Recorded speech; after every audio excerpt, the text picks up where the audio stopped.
On the way na nga kami ngayon ng Antipolo para i-meet up ang client at doon na din i-release ang unit niya. Naging smooth lang din naman naging biyahe namin at nakarating din agad kami sa isang mall. Good day mga ka-jackpot! May release na naman tayo. 2025 Nissan Livina BE. Release para ito ng masipag natin na agent na si Mar Estrada Jr. Tara, samahan ninyo kami. Let's go!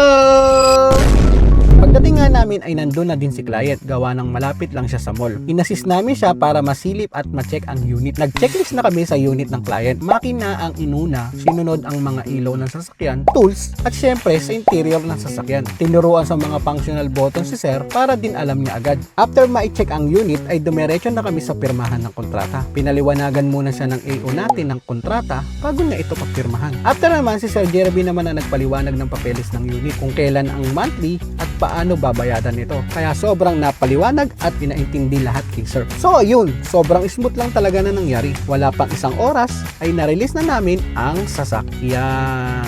Naghahanap ka ba ng sariwa at affordable na sasakyan? Si Sir Mar Estrada Jr. na bahala sa'yo. Open din kami sa mga gustong mag-agent. Kumontak ka lang sa Facebook page or sa contact number na nasa screen. And don't forget to like, comment, and subscribe para lagi kang updated sa mga units and promos ni Carsaras Auto Trading.